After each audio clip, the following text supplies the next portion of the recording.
السلام علیکم ورحمۃ اللہ۔ محترم سامعین و ناظرین،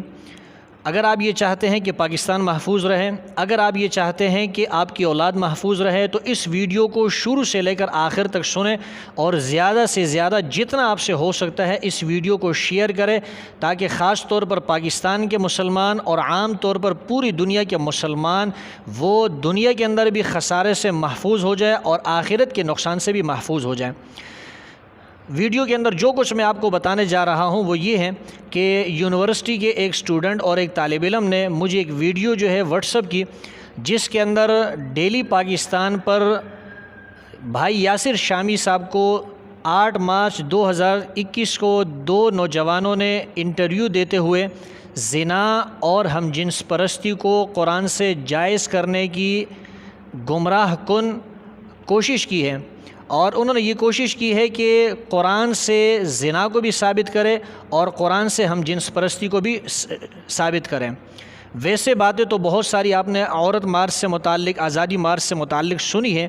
علماء نے، صرف علماء نے ہی نہیں، عوام نے، ڈاکٹر حضرات نے، وکیلوں نے، ہمارے بھائیوں نے، ہماری بہنوں نے اس کا بھرپور جو ہے دفاع کیا ہے۔ لیکن یہ جو سوالات انہوں نے قرآن اور حدیث کے اوپر کیے ہیں، یا قرآن سے جو انہوں نے غلط طریقے سے زنا کو ثابت کرنے کی کوشش کی ہے، ہم جنس پرستی کو ثابت کرنے کی کوشش کی ہے، تو ان کے دلائل کا ہم آج کی اس ویڈیو کے اندر جائزہ لیں گے اور اس کا جو ہے تفصیل سے ہم جواب دیں گے۔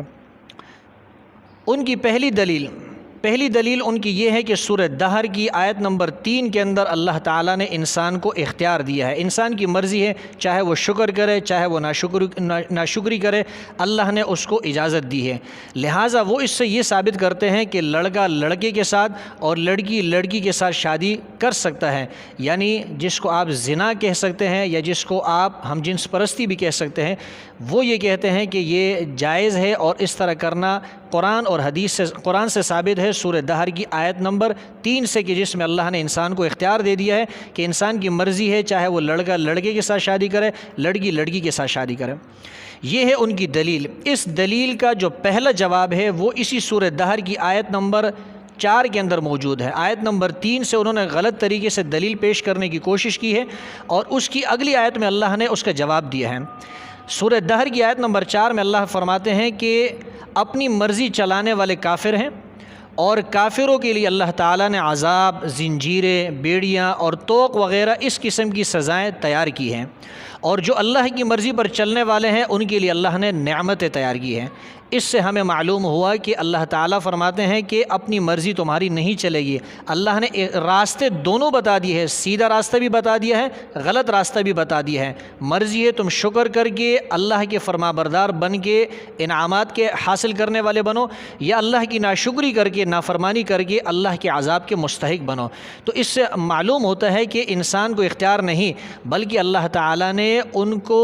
یہ فرمایا ہے کہ جو اپنے اختیار سے چلتے ہیں، اپنی مرضی سے چلتے ہیں، ایسے لوگ تو کافر ہو جاتے ہیں، اور وہ کافر ہونے کے بعد اللہ تعالیٰ ان کے لیے سزائیں اللہ نے مقرر کی ہیں۔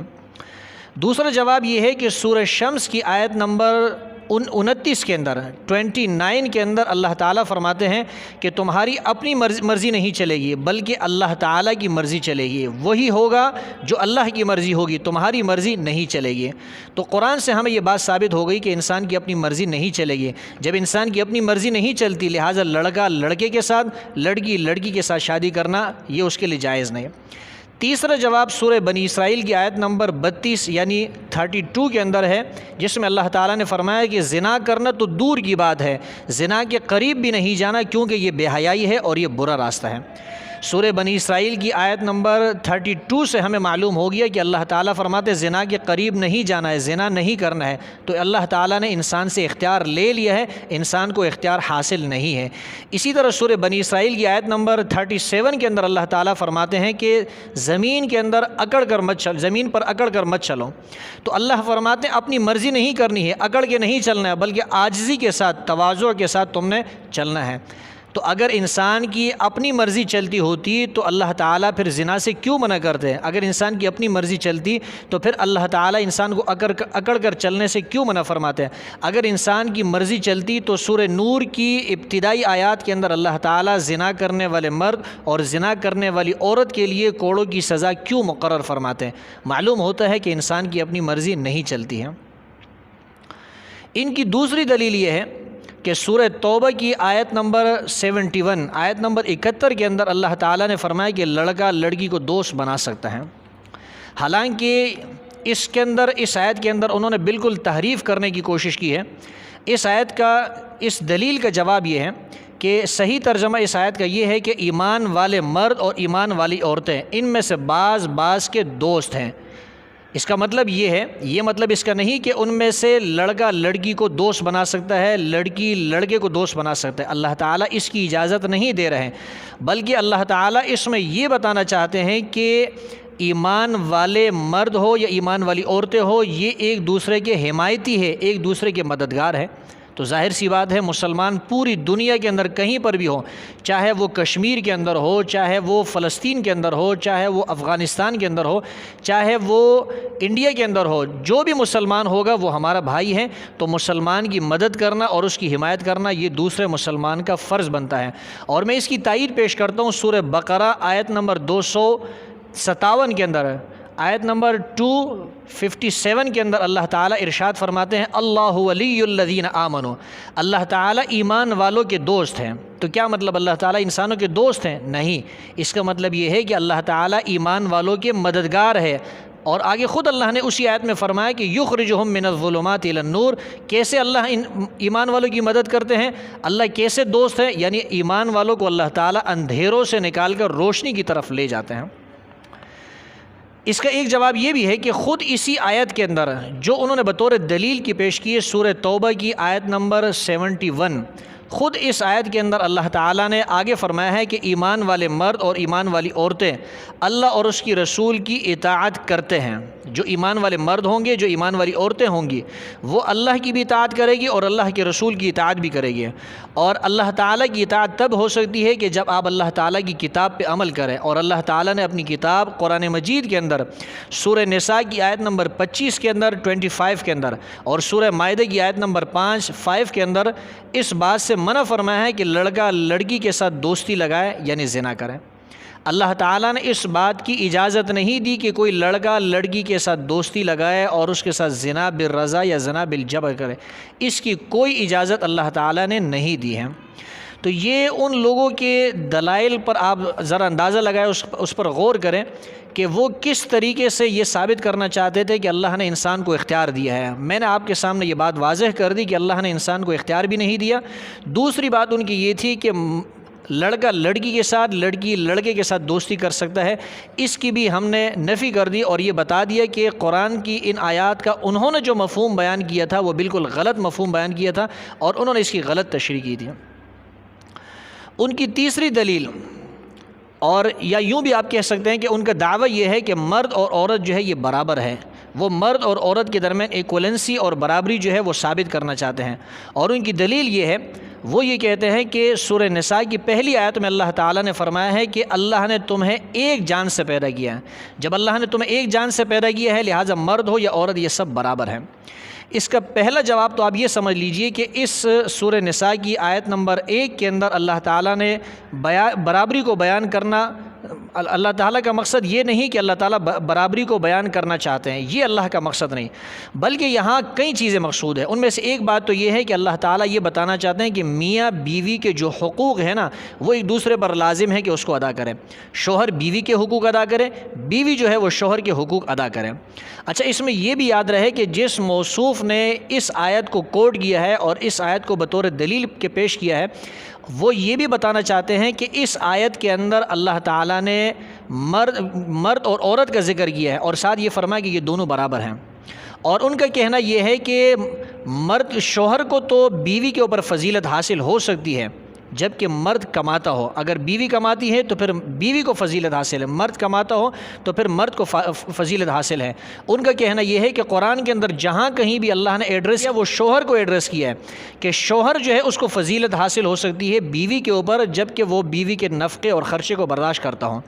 مرد کو اللہ نے کہیں ایڈریس نہیں کیا کہ مرد کو عورت کے اوپر فضیلت ہو، حالانکہ وہ خود کہہ چکے ہیں کہ مرد جو ہے اس کو کوئی فضیلت نہیں، شوہر کو فضیلت حاصل ہے۔ اور پھر اس آیت سے انہوں نے یہ ثابت کرنے کی کوشش کی ہے کہ اس کے اندر دونوں جو ہے مرد اور عورت برابر ہیں۔ تو ایک طرف تو وہ یہ کہتے ہیں کہ مرد اور عورت جو ہے وہ برابر ہے، شوہر کو فضیلت حاصل ہے، شوہر کو فضیلت حاصل ہو سکتی ہے۔ دوسری طرف یہ کہتے ہیں کہ اس آیت کے اندر اللہ نے مرد اور عورت کا ذکر کیا ہے، حالانکہ اللہ نے اس کے اندر مرد اور عام عورت کا ذکر نہیں کیا، بلکہ اللہ نے اس میں شوہر اور بیوی ہی کا ذکر کیا ہے۔ اور دلیل اس کی یہ کہ خود اللہ نے فرمایا کہ وَخَلَقَ مِنْهَا زَوْجَهَا، اللہ نے زوجہ بیوی کا ذکر کیا ہے۔ تو بیوی کا ذکر ہمیں یہ بتاتا ہے کہ یہاں اللہ نے شوہر کو ایڈریس کیا ہے۔ تو جب شوہر کو ایڈریس کیا ہے تو یہاں تو وہ برابری ثابت کرنا چاہتے تھے، جہاں شوہر کا ذکر ہے وہ وہاں پر فضیلت کو مانتے ہیں، اور جس آیت کے اندر وہ برابری کو ثابت کرنا چاہتے ہیں وہاں پر تو مرد کا ذکر نہیں، وہاں تو شوہر ہی کا ذکر ہے۔ جب شوہر کا ذکر ہے تو معلوم ہوا کہ اللہ نے فضیلت بیان کی ہے، مرد کی جو ہے عورت کے اوپر فضیلت ہے۔ شوہر کی فضیلت کو تو وہ بھی مان گئے، مرد کی فضیلت کو بھی ان کو سمجھ لینا چاہیے۔ اسی طرح سورہ نساء کی آیت نمبر 34 کے اندر اللہ تعالیٰ نے مرد کو ایڈریس کیا ہے، شوہر کو نہیں، مرد کو ایڈریس کیا۔ اللہ نے فرمایا الرجال قوامون علی النساء، مرد جو ہے وہ عورتوں کے حاکم ہے، مرد جو ہے وہ عورتوں کے افسر ہے، اور اس کی دلیل خود اسی آیت کے اندر موجود ہے۔ اللہ نے فرمایا فضل اللہ، کہ اللہ نے ایک کو دوسرے پر فضیلت دی ہے۔ آپ مجھے بتائیں بارڈر کی حفاظت، ملکی سرحدات کی حفاظت تنہا اور اکیلے عورتیں کر سکتی ہے؟ کبھی نہیں کر سکتی۔ معلوم ہوتا ہے کہ مرد کے اندر جو صلاحیتیں ہیں وہ عورت کے اندر موجود نہیں۔ اسی طرح اسی آیت کے اندر اللہ نے آگے فرمایا وَبِمَا أَنفَقُوا، کہ یہ مرد جو ہے خرچ کرتا ہے۔ آپ مجھے بتائیں کہ خرچ کرنے والا صرف شوہر ہوتا ہے؟ نہیں، خرچ کرنے والا شوہر بھی ہو سکتا ہے، خرچ کرنے والا بھائی بھی ہو سکتا ہے، خرچ کرنے والا بیٹا بھی ہو سکتا ہے، خرچ کرنے والا باپ بھی ہو سکتا ہے، خرچ کرنے والا ماموں بھی ہو سکتا ہے، خرچ کرنے والا تایا اور چاچا بھی ہو سکتا ہے، بھانجا اور بھتیجا بھی ہو سکتا ہے۔ معلوم ہوا کہ جو خرچ کرے گا اس کو بھی اللہ نے فضیلت دی ہے، اس کو اللہ نے حاکم اور افسر بنایا ہے، اور جس کو اللہ نے مردانگی قوت اور صلاحیت سے نوازا ہے اس کو بھی اللہ نے حاکم اور افسر بنایا ہے۔ تو اس سے یہ بات سمجھ میں آتی ہے کہ مرد جو ہے اس کو اللہ نے ایڈریس کیا ہے، اس کو اللہ نے فضیلت دی ہے۔ اور اس کا ایک آخری جواب یہ بھی سن لیجئے کہ سورہ بقرہ کی آیت نمبر 228 کے اندر 228 کے اندر اللہ نے فرمایا کہ مردوں کو عورتوں پر ایک خاص قسم کی فضیلت حاصل ہے۔ تو اس سے بھی معلوم ہوتا ہے کہ مرد جو ہے وہ حاکم ہے، دونوں کے درمیان برابری نہیں ہو سکتی ہے۔ یہاں کئی باتیں ہو گئی، ان کی ایک بات تو یہ تھی کہ زنا جو ہے یہ اللہ نے انسان کو اس کا اختیار دیا۔ ہم نے ثابت کیا کہ انسان کو اللہ نے زنا کا اختیار نہیں دیا، بلکہ اللہ نے سورہ شمس میں فرمایا کہ مرضی اللہ کی چلے گی، آیت نمبر 29 کے اندر۔ اسی طرح انہوں نے یہ کہا کہ لڑکا لڑکی کو یا لڑکا لڑکے کو دوست بنا سکتا ہے۔ ہم نے یہ ثابت کیا کہ اللہ نے اپنی اطاعت کا حکم دیا ہے، اپنے رسول کی اطاعت کا حکم دیا، اور اللہ تعالیٰ نے سورہ مائدہ کی آیت نمبر 5 کے اندر اور سورہ نساء کے اندر اس بات سے منع کیا ہے کہ لڑکا لڑکے کو ایسا دوست بنائے کہ جس سے وہ ہم جنس پرستی بھی کیا ہے جائز رکھے، یا لڑکا لڑکی کو دوست بنائے، تو اللہ تعالیٰ نے اس سے منع فرما دیا ہے۔ تیسری بات ان کی یہ تھی کہ مرد اور عورت کے درمیان ایکولنسی اور برابری ہونی چاہیے۔ ہم نے یہ ثابت کیا کہ ان کے درمیان کوئی برابری نہیں، اور قرآن کی آیات سے ہم نے اس کا جواب دیا۔ ان کی آخری اور چوتھی دلیل جو ہے وہ یہ ہے کہ عورتوں کے جو حقوق ہے وہ مذہب نہیں بلکہ خود سوسائٹی دے گا، اور وہ کہتے ہیں کہ اللہ تعالیٰ نے قرآن میں اجماع کا ذکر کیا ہے، تو جب اللہ نے اجماع کا ذکر کیا ہے تو اجماع اسی سوسائٹی کا نام ہے، مذہب کا نام نہیں، لہٰذا عورتوں کے جتنے بھی حقوق ہیں وہ سوسائٹی ان کو دے گا، وہ ان کو مذہب نہیں دے گا۔ تو اس کا پہلا جواب تو آپ یہ سمجھ لیجئے کہ اجماع سے مراد جو ہے صحابہ کا اجماع ہے، اجماع سے مراد ائمہ مجتہدین کا اجماع ہے، اجماع سے مراد امت کے فقہاء اور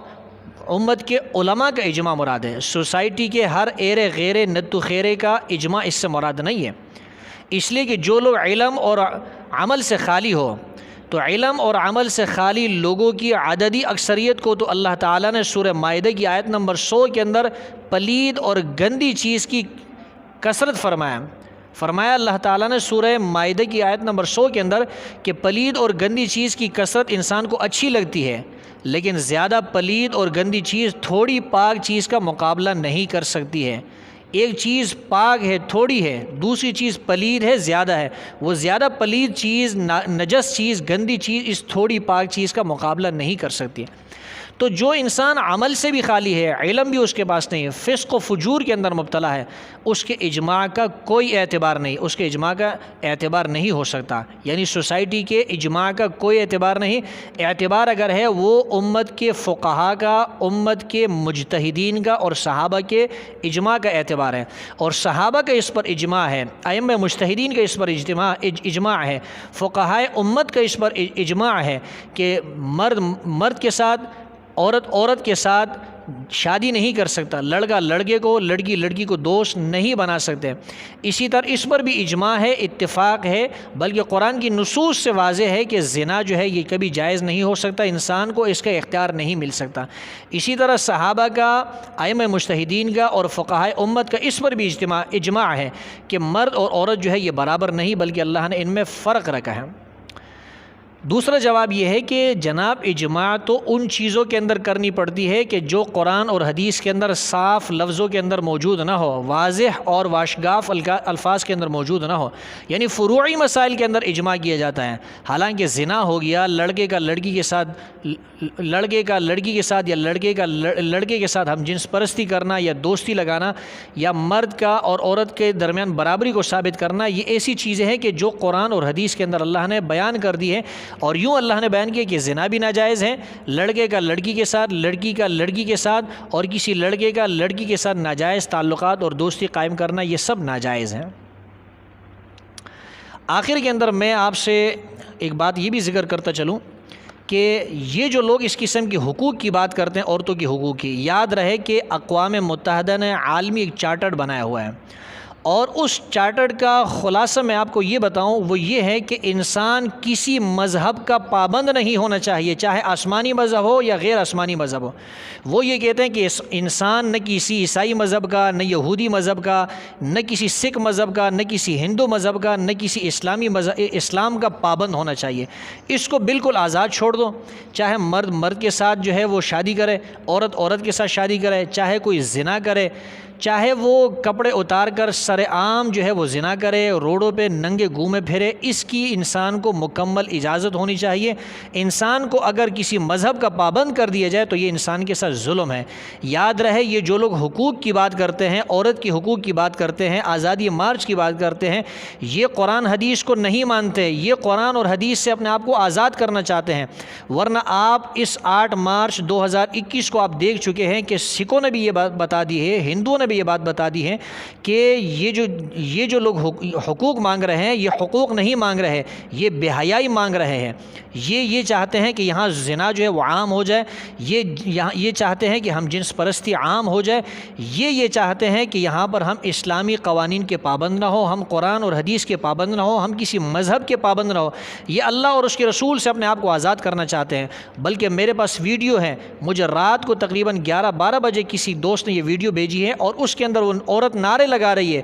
اور ساری عورتیں اس کی تائید کر رہی ہے کہ اللہ بھی سنے، رسول بھی سنے، اولیاء بھی سنے، علماء بھی سنے، مولوی بھی سنے، سب سنے کہ ہمیں آزادی چاہیے۔ آپ مجھے بتائیں، جو اللہ کو سنانا چاہتا ہے، جو اللہ کے رسول کو سنانا چاہتا ہے کہ ہمیں آزادی چاہیے، تو وہ یہی چاہتے ہیں کہ وہ اللہ کے دین سے اپنے آپ کو آزاد کر دے، وہ کسی آسمانی